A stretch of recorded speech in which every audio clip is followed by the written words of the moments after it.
Finally, my note making skills are back. Bismillahirrahmanirrahim. Assalamu alaikum viewers and welcome back to Secrets of Physics. I am your physics teacher Rabia Babar. और रात के 12 बज गए हैं और मुकम्मल सन्नाटा है, but I am awake to teach you guys and to deliver a lecture because मुझे नींद नहीं आ रही थी, तो मैंने सोचा why not make a video. वैसे भी पेंडिंग है, सुबह का इंतज़ार करो, सुबह काम इतने ज़्यादा होते हैं ना, सुबह टाइम मिलता है और रात को भी नहीं बनती. बट आई एम थिंकिंग कि मैं रात को बनाना स्टार्ट कर दूँ क्योंकि मैंने जागना ही होता है 4 बजे तक, तो I am shifting to night shifts. Okay, तो हम RC सर्किट्स पढ़ रहे थे, ठीक है, और उसमें हमने चार्जिंग ऑफ दी कैपेसिटर्स पढ़ लिया था, ठीक है. चार्जिंग ऑफ द कैपेसिटर में हमने वो फुल फ्लैश टॉपिक पढ़ा. सबसे पहले हमने उसकी डेफिनेशन पढ़ी, फिर हमने उसकी डेरिवेशन की, उसकी जो इक्वेशन हमने निकाली थी, ठीक है, उसमें बाउंड्री कंडीशंस लगाई और देखा कि क्या वो बाउंड्री कंडीशन फुलफ़िल हो रही हैं. तो हाँ, वो फुलफ़िल हो रही थी. उसके बाद हमने टाइम कांस्टेंट को डिफ़ाइन किया, फिर हमने उसके डिफरेंट ग्राफ्स स्टडी किए. चार्जिंग में हमारे पास बैटरी लगी होती है. बात यह है कि चार्जिंग में उसकी जो डायग्राम है, इन दोनों में डिफरेंस आ जाता है. चार्जिंग में हमारे पास बैटरी लगी होती है, जबकि डिस्चार्जिंग में कोई बैटरी नहीं होती, जस्ट कैपेसिटर होता है और साथ में उसके साथ रेजिस्टर होता है. And the capacitor acts like a battery, ठीक है, it acts like a battery और it acts like a cell and it gives power to that resistor. अब रेजिस्टर कोई भी लोड हो सकता है, वो ट्यूबलाइट हो सकती है. तो कैपेसिटर जो है वो क्या करता है, जिस तरह ये ट्यूबलाइट है, तो ये इसको क्या करेगा, कैपेसिटर चार्ज करेगा या पावर देगा, ठीक है, और वो पावर या वो जो चार्ज था वो डिसिपेट होगा, ठीक है, in the form of light और हीट, ठीक है, through that resistor.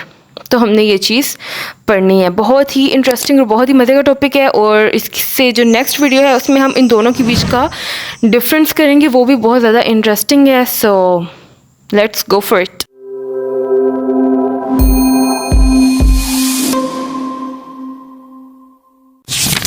Okay guys, हम RC सर्किट के बारे में पढ़ रहे थे और हमने उसका सेकंड केस पढ़ना है, डिस्चार्जिंग ऑफ द कैपेसिटर, ठीक है.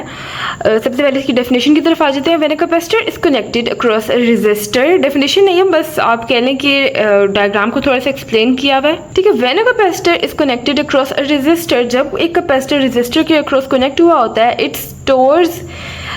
its stored energy flows through a resistor causing its voltage, current and charge to decrease over time. तो हमारे पास एक कैपेसिटर है, ठीक है, इस पे plus Q and negative Q, मतलब मैक्सिमम चार्ज जो हमने Q से रिप्रेजेंट किया था पिछली वीडियो में, ठीक है. एक प्लेट पे प्लस चार्ज प्लस Q आया हुआ है और दूसरी प्लेट पे माइनस Q आया हुआ है, ठीक है. साथ में रेजिस्टर, मैंने बताया था कि कोई पावर सोर्स कनेक्ट नहीं होगा. अब होगा क्या, ठीक है, इस केस में क्या होगा, करंट फ्लो करना शुरू हो जाएगा. देखिए, कुछ चीज़ें जो याद करने वाली हैं वो ये कि हमने पहले केस में क्या देखा था कि यहाँ से इलेक्ट्रॉन्स उड़ के किधर आए थे, बैटरी खींच रही थी, बैटरी का पॉजिटिव टर्मिनल, ठीक है, वो खींच रहा था किसको, इलेक्ट्रॉन्स को, और वो इधर डिपॉजिट करवाता जा रहा था जब दोनों प्लेट्स अनचार्ज थी. अब क्या होगा, इस केस में क्या होगा कि इलेक्ट्रॉन्स इधर से मूव करेंगे. तो जब हम KVL लगाएंगे तब आपने कंफ्यूज नहीं होना. हमने अब ऑपोजिट में करंट की बात कर रहे हैं, ठीक है. पहले हमने यहाँ से यहाँ करंट की बात की थी, करंट के फ्लो की बात की थी. अब हम यहाँ से यहाँ करंट के फ्लो की बात करेंगे, ठीक है. एक्सप्लेनेशन देख लें. As no battery or power source is connected, क्योंकि कोई बैटरी कोई पावर सोर्स नहीं connected, the energy of the capacitor will be drained through the resistor. जो एनर्जी होगी कैपेसिटर की वो सारी कौन खा जाएगा, रेजिस्टर खा जाएगा, ठीक है, वो सारी ड्रेन हो जाएगी थ्रू ए रेजिस्टर, ठीक है. अब इसके भी दो केसेस हमने यहाँ पे स्टडी करने हैं. At time t equals to 0 क्या होगा कि Q is equals to Q, मतलब मैक्सिमम चार्ज. जब यहाँ पे कोई चार्ज फ्लो नहीं कर रहा, at time t equals to 0, initial condition की बात करें तो इन दोनों प्लेट्स पे मैक्सिमम चार्ज है, ठीक है, यही बात की है ना. और करंट क्या होगा उस टाइम पे, मैक्सिमम, मतलब जब करंट फ्लो करने लगा है उस टाइम पे मैक्सिमम करंट फ्लो करेगा इधर से इधर, ठीक है, इन दी ऑपोजिट डायरेक्शन. करंट यहाँ से यहाँ जो है वो फ्लो करना स्टार्ट हो जाएगा. तो करंट क्या है, मैक्सिमम. पिछले केस में क्या था, स्टार्टिंग में हमेशा करंट मैक्सिमम होता है क्योंकि करंट को बहुत जो है ना वो जल्दी होती है कि मैंने बस फ्लो करना है, ठीक है.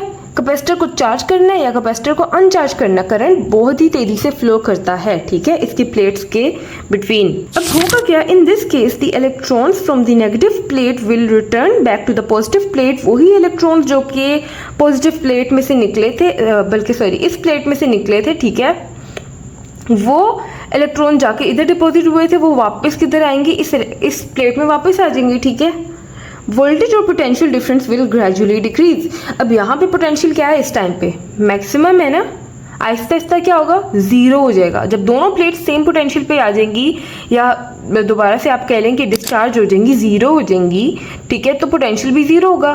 अभी चार्ज मैक्सिमम है तो पोटेंशियल भी मैक्सिमम है, ऐसा ही है ना। हाँ, मैंने ये डायग्राम से भी बता दिया कि अब लेट से ये वाला चार्ज जो है वो इधर से इधर आ रहा है, तो ये रिकॉम्बिनेशन होगा और ये वाला पॉइंट जीरो हो जाएगा। अब आहिस्ते आहिस्ते ये वाला चार्ज भी आएगा, ये वाला चार्ज भी आएगा, और जो पोटेंशियल डिफरेंस है वो ग्रेजुअली क्या होगा, डिक्रीज होगा, मतलब जीरो हो जाएगा। ये सारे एक एक करके रिकॉम्बाइन होंगे और जीरो बना देंगे, इस वजह से हमारा पोटेंशियल भी क्या हो जाएगा, जीरो हो जाएगा at the end. So the important point two understand is that the capacitor will behave like a close circuit at the start, ठीक है। क्लोज सर्किट मतलब एक वायर की तरह एक्ट करेगा, वो फुली अलाउ करेगा करंट को to pass through it, okay. At time t equals to infinity, अब time t equals to infinity पे क्या होगा, मतलब बहुत ज्यादा टाइम गुजरने के बाद क्या होगा, मतलब ये time t equals to infinity का मतलब है कि जब सारे चार्जेस जो है वो अपनी ओरिजिनल हालत में आ जाएंगे, जिस प्लेट से वो उतर के गए थे वो वापस उधर आ जाएंगे, तब क्या होगा, चार्ज जीरो हो जाएगा, चार्ज मैक्सिमम नहीं रहेगा, चार्ज जीरो हो जाएगा। जब चार्ज जीरो है, ठीक है, कोई करंट फ्लो नहीं कर रहा, तो करंट भी क्या हो जाएगा, जीरो हो जाएगा, पोटेंशियल डिफरेंस भी जीरो हो जाएगा, करंट भी जीरो हो जाएगा। The capacitor gradually loses its charge after infinite time, voltage reduces to zero and no further current will flow through the resistor. ये बात मैंने पहले भी बता दी है कि इन्फिनिट टाइम पे या बहुत ज़्यादा समय बाद जब कैपेसिटर फुली डिस्चार्ज हो चुका होगा, उस टाइम पे चार्ज उसका जीरो हो जाएगा और करंट भी फ्लो करना बंद हो जाएगा। क्यों? क्योंकि वोल्टेज आहिस्ता आहिस्ता रिड्यूस हो रहा है, सही है। अब इस पॉइंट पे कैपेसिटर एक ओपन सर्किट के तौर पे काम करेगा, ठीक है, यानी आप ये समझो कि कैपेसिटर एग्जिस्ट ही नहीं कर रहा, ठीक है, बिल्कुल ऐसे। और जो कैपेसिटर उसने रास्ता खोल दिया है, जब वो फुली डिस्चार्ज हो गया, बस अब उसका काम खत्म हो गया। दो इक्वेशंस हैं जो हमने फाइंड आउट करनी है और हमने पहले भी की थी, ठीक है। अब यहाँ पे equation for charge on the capacitor, ठीक है, ये आप देखें वो क्या निकल रही है, Q e की power minus T by tau, ठीक है। And equation for current on the capacitor I not e की power minus T by tau. Current की पहले जो हमने इक्वेशन निकाली थी वो भी ऐसी ही थी, उसका यही एक्सप्रेशन था, मतलब करंट चार्जिंग के केस में भी मैक्सिमम से जीरो हो रहा है और डिस्चार्जिंग के केस में भी क्या हो रहा है, मैक्सिमम से जीरो हो रहा है, ठीक है। लेकिन यहाँ पर जो चार्ज है उसमें एक डिफरेंस आया, ठीक है। अब देखिए चार्ज रिड्यूस हो रहा है, चार्ज रिड्यूस हो रहा है ना, आहिस्ता आहिस्ता चार्ज क्या हो रहा है, जीरो हो रहा है, ठीक है। यानी मैक्सिमम चार्ज था, प्लेट्स फुली चार्ज थी और वो आहिस्ता आहिस्ता क्या हो रहा है, जीरो की तरफ जा रहा है। जबकि जो हमारा चार्जिंग का केस था उसमें आहिस्ता आहिस्ता चार्ज इंक्रीज हो रहा था, उसमें एक्सपोनेंशियल राइज था, जबकि यहाँ पे एक्सपोनेंशियल डिक्रीज है। तो ये इसके जो हमारे पास इक्वेशन आई है वो इस फॉर्म में आएगी, ठीक है। अब इसकी इक्वेशंस को जल्दी से हम डिराइव करते हैं और बाउंड्री कंडीशंस चेक करते हैं। अब हमने चार्ज की इक्वेशन निकाल लिया, हम सबसे पहले क्या करेंगे, किरचॉफ वोल्टेज लॉ को यूज़ करेंगे। बहुत ज़्यादा इजी है, ठीक है। आपने इसकी इस तरीके से डायग्राम बना लेनी है, कैपेसिटर की दो प्लेट्स साथ में रेजिस्टर, बस इससे ज़्यादा और कुछ भी नहीं है। वो करंट वो इलेक्ट्रॉन्स जो इस प्लेट से निकल के इधर आए थे, अब वही इधर से इधर मूव करना शुरू हो जाएंगे। तो हमारा जो पाथ है आप कह लें करंट का, वो इधर से है ना, मतलब इस तरह करके है। हमारी लूप की डायरेक्शन भी जब ये हो और साथ में करंट इस सेम डायरेक्शन में फ्लो कर रहा हो, तो हमारे पास जो वोल्टेज आता है ना रेजिस्टर का, वो नेगेटिव में आता है, ठीक है। ये KVL के सिंपल से रूल्स हैं। और तो अब यहाँ पे देखें, यहाँ पे देखिए जो नेगेटिव चार्जेस हैं वो मूव करते करते इधर आएंगे, पॉजिटिव से वापस किधर जा रही है, नेगेटिव की तरफ, ठीक है। पॉजिटिव से किधर जा रही है, नेगेटिव की तरफ, ठीक है। तो ये माइनस VC कंसिडर होगा, मतलब जो वोल्टेज ऑफ द कैपेसिटर है वो नेगेटिव में होगा, ठीक है। अच्छा, अब हमने E क्यों लिया, बैटरी तो कोई है नहीं, बैटरी नहीं है ना, आप इसको ज़ीरो भी कंसिडर कर सकते हैं, यहाँ पे आप ज़ीरो भी लगा सकते हैं, बट चले हमने E लिख दिया, okay. E equals to minus VC minus V, और ये माइनस VC और V आर इधर आ जाएंगे, ठीक है। अब VC क्या है कैपेसिटर का, तो वो किसके इक्वल है, Q बाय C के, और E को देखें हमने जीरो पुट किया हुआ है, and V of resistor is equals to IR, ठीक है। हमने निकालना क्या है, हमने निकालना है इस करंट के अंदर से हमने dq/dt निकालना है। डेरिवेटिव क्यों लेते हैं? हमने देखना है कि how is the charge changing with time. ठीक है, चार्ज की इक्वेशन निकालनी है तो वो ऐसे ही निकालनी है। ठीक है, अब ये जो r था ये इधर चला गया, सही है, चार्ज इधर आ गया। ठीक है, लेकिन हमने क्या करना होता है, हमने चार्ज की सारी जो टर्म्स है उनको, जो q वाली टर्म्स है उनको एक तरफ करना है। तो हम इस q वाली टर्म को इधर ले आएंगे और dt को ले जाएंगे इधर। ठीक है, अब हमने क्या करना है, इंटीग्रेट करना है। चार्ज जो इनिशियली हमारे पास चार्ज था वो मैक्सिमम था। ठीक है, मैक्सिमम से जा रहा है, किसी चार्ज q की तरफ जा रहा है। ठीक है, और 0 टाइम पे चार्ज क्योंकि q था और किसी भी टाइम t पे चार्ज क्या होगा, q होगा। ठीक है, तो इसका डेरिवेटिव हमारे पास, इसका जो इंटीग्रल है वो हमारे पास क्या आ जाएगा, log of q, capital Q से q, और इसका आ जाएगा -t/RC। RC तो कांस्टेंट है, तो सिंपल dt का इंटीग्रल t आ जाएगा। अब यहाँ पे आपने अपर एंड लोअर लिमिट्स लगानी है। ठीक है, तो वो आ जाएंगी log of q minus log q। अब हमने, क्योंकि ये माइनस में आ रहा था इसलिए हम इसको डिवाइड में ले गए। ठीक है, अब यहाँ पे एक्सपोनेंशियल लगाएंगे both sides to cancel out this log, और यहाँ पे हमारे पास रह जाएगा q/q and this q will go over there and this is the equation for charge on the capacitor in case of discharging. Charging के case में 1 - e t/RC था। अब यहाँ पे जो RC है इसको हम टाउ के इक्वल कंसिडर कर लेते हैं, और यहाँ पे हमारी ये इक्वेशन आ गई टाउ की फॉर्म में। अब टाउ क्या है, चलिए टाउ जो भी है इसको हम देख लेंगे बाद में। सबसे पहले हम अपनी कंडीशंस को चेक करते हैं। ठीक है, अब यहाँ पे हमारे पास है q of t equals to q e t/RC। अब टाइम t इक्वल्स टू 0 पे चार्ज क्या था, maximum q, and time t equals to infinity पे जो चार्ज है ऑन द कैपेसिटर वो रह जाएगा 0, मतलब फुली डिस्चार्ज हो जाएगा। तो हमने क्या करना है, हमने यही चीज़ तो प्रूफ करनी है। हम क्या करेंगे, यहाँ पे t की जगह 0 रखेंगे। ठीक है, ये पूरी टर्म 0 हो जाएगी, ये 0 नीचे जाएगा, e⁻0 होता है 1 मैक्सिमम चार्ज, ये चीज़ प्रूव हो गई। अब यहाँ पे हमने t की जगह रखा इन्फिनिटी। ठीक है, अब इन्फिनिटी रखा, इन्फिनिटी को हम ले जाएंगे नीचे। ठीक है, e⁻∞ is equals to infinity and something over infinity is equals to 0 which is a minimum value. ठीक है, तो यहाँ से हमारी ये चीज़ प्रूव हो गई कि टाइम t इक्वल्स टू 0 पे क्या होगा, इनफाइनाइट टाइम पे चार्ज क्या होगा। मतलब जो चीज़ हमने थ्योरेटिकली पढ़ी थी वो हमने न्यूमेरिकली करके दिखा दी। अब हमने यहाँ पे टाइम कांस्टेंट को डिफाइन करना है इन केस ऑफ डिस्चार्जिंग। ठीक है, अब क्योंकि चार्ज रिड्यूस हो रहा है तो इस चीज़ का ध्यान अपने माइंड में रखना है। ठीक है, the time constant of an RC circuit is the time during which the charge on this capacitor reduces to 0.37 of its initial value. 0.37 किधर से आया ये मैं बताती हूँ आपको, लेकिन उसके लिए हमें केसेस स्टडी करने पड़ेंगे कि 1 टाइम कांस्टेंट पे क्या होता है, 2 टाइम कांस्टेंट पे ये इक्वेशन किस तरीके से एक्ट करती है, 3 टाइम कांस्टेंट पे क्या होता है, एंड फला फला। ठीक है, अच्छा चलिए 1 टाइम कांस्टेंट की बात करते हैं। हमारे पास इक्वेशन थी q of t equals to q e⁻t/τ। हमने t की जगह क्या रखा है, टाउ।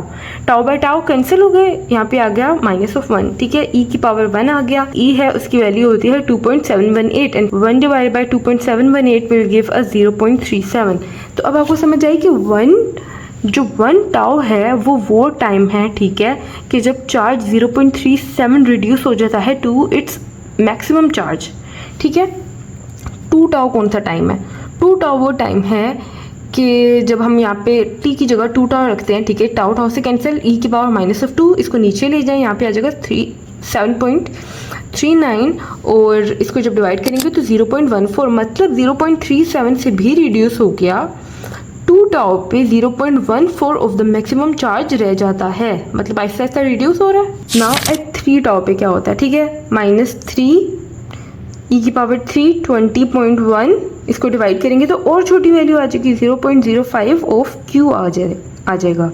ठीक है, इसका मतलब कि 3 टाउ पे जो हमारा चार्ज है वो इतना कम रह गया, 0.05 ऑफ द मैक्सिमम चार्ज इसकी वैल्यू रह गई है। ठीक है, और ये चार्ज जो है वो कम्प्लीटली 0 हो जाता है या फिर उसके करीब ही हो जाता है एट 5 टाउ। ठीक है, आप आगे भी करके देख लीजिएगा, मैक्सिमम 5 टाउ तक ना, 5 टाउ तक हमारे पास चार्ज बिल्कुल 0 हो जाता है। ठीक है, 5 टाउ वो टाइम है, और चार्जिंग के केस में भी 5 टाउ वो टाइम है कि जब कैपेसिटर फुली चार्ज हो जाता है।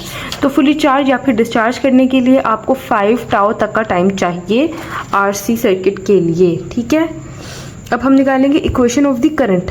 ठीक है, इसमें इसकी डेरिवेशन के लिए आपने सिंपली क्या करना है, आपको क्यू की इक्वेशन तो निकाली हुई है ना, क्यू ई की power minus T by R C, ठीक है, आपने उसी इक्वेशन को निकालना है। और यहाँ पे कोशिश करेंगे इसको आर सी ही लिखें, इसको टाउ ना लिखें, ठीक है, इसको टाउ नहीं लिखना। अच्छा, जो मोस्ट इम्पॉर्टेंट बात है वो ये कि आपने ये चीज़ नोट की है कि आई जो करंट है वो हमने minus D Q by D T लिखा है, ठीक है। क्यों? As the charge flows in the opposite directions hence the current has a negative sign. पहले जो हमारा जो चार्ज फ्लो कर रहा था वो इधर से इधर फ्लो कर रहा था, ठीक है। नेगेटिव साइन इस वजह से क्योंकि पहले जो हमारे जो इलेक्ट्रॉन्स मूव कर रहे थे वो इस प्लेट से मूव करके इधर आ रहे थे, ठीक है।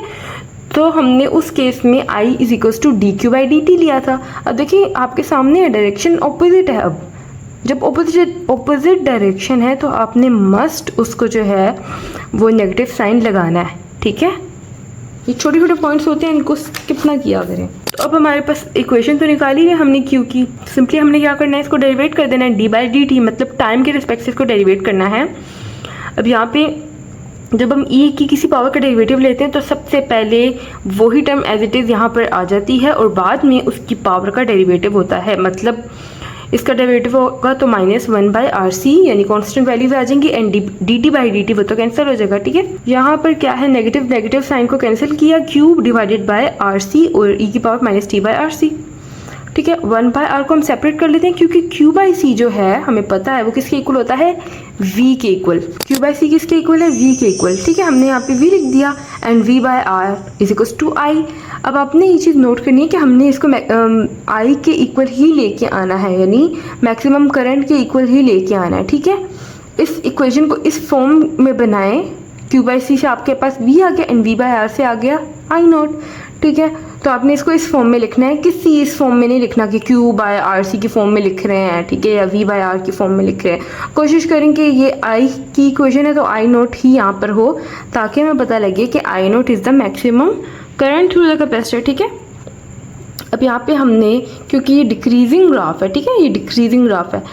अच्छा, मज़े की बात, ये जो आई नोट है ना, आई नोट इसके साथ नेगेटिव साइन है, मतलब इट इज़ अंडरस्टूड कि हमारे पास ये नेगेटिव साइन है, यहाँ पे नेगेटिव साइन है। बस अब इसके ग्राफ को देखते हैं and that's it, we will be done after this.